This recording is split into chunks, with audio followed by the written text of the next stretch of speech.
Bloomberg Audio Studios. Podcasts, radio, news. Shares of Lyft. Let's check in on them because the company reported earnings after the bell yesterday, including record number of rides completed. We're currently up 3.5%. Lyft CEO David Risher joins us to talk us through the results that for some, there was a bit of something for everyone. The revenue number behaved perhaps a little bit shy of expectations, but the sheer number of people riding with you at a record, what's driving that, David? Yeah, I mean, I love that fact, the sheer number of people riding with us, because it shows that we're doing something right? So I've been saying for a long time, customer obsession drives profitable growth. We're now profitable. We're growing, this is our 9th consecutive quarter of double-digit growth. And in terms of customer adoption, we've never had more riders and drivers on the platform. So, what's driving it? It's innovations like Lyft Silver. It's partnerships like our DoorDash partnership. We just announced a new partnership with United. A lot of the sort of ecosystem work we're doing is really helping us grow faster than ever. Let's talk about partnerships when it comes to autonomous, because that's where the future, where the puck is moving. How are you ensuring that you're moving with it and taking on what seems to be future competition coming from, the likes of Waymo, but also even a Tesla?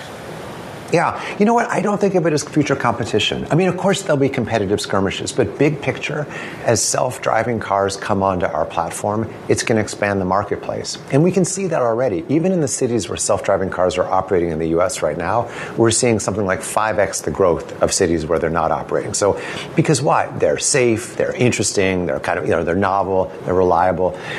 In terms of partnerships, we have a couple of great partnerships. We have one with May Mobility, which launches officially this summer in Atlanta. So you can take a self-driving car if you live in Atlanta, starting in a little over a month, we hope. And then big picture, we just signed a big agreement with Baidu, who is one of the world's largest, probably the world's largest self-driving car company to expand into Europe, into a couple countries in Europe. So a lot of action going on in the self-driving world. Obviously still very early, but we see huge opportunity for us in the future. Yeah, planned Germany, UK 2026, David, with regulatory approvals.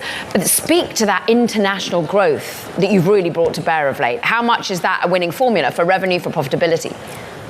Yeah, for both, I think. And actually for resilience, too. One of the things that I've seen over the last 2.5 years since I've been in this job is being so focused on North America has been great because it's allowed us to really innovate and drive, the industry forward.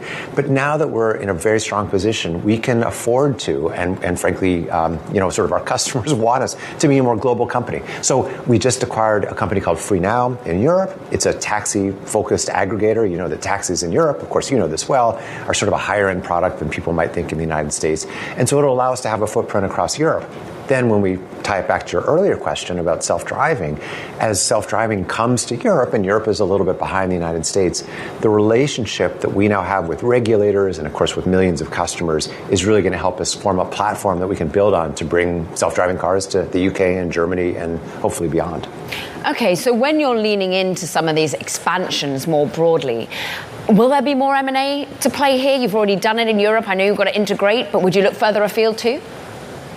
Maybe. You sort of never say never about this sort of thing. I think we're in a very strong position now to do this kind of work. But as you say, the first order of business for us is that integration work. And we just closed the FreeNow deal last week. I was actually in Barcelona the week before with a team there. They are so excited to get started. And already now, if you open the FreeNow app in Europe, you'll get a prompt that says, we're a partnership with Lyft, and vice versa. If you open the Lyft app in Europe, maybe more importantly, you'll be directed to go over to FreeNow. So we're just beginning that integration. I think there's a lot more work to do there before we really think about additional acquisitions. And David, you've got such sort of a bird's eye perspective on the consumer really at this moment.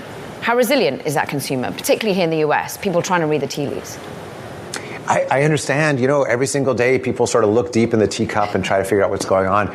All I can say is if you're looking for weakness, look elsewhere. We're not seeing it. We're seeing record rides, double-digit growth, even airports, which people often look at as sort of a leading indicator. Now, it's true. I think TSA volumes are moderating a little bit, but we're growing faster than TSA volumes are, and we've grown airports now quarter over quarter and year over year. So it's such an interesting thing. I know people are sort of desperate to find, sort of the cloud and the silver lining, but at least from our perspective, we're not seeing it. Lyft CEO David Risher, great to have you back on the show. Stay well. Thank you.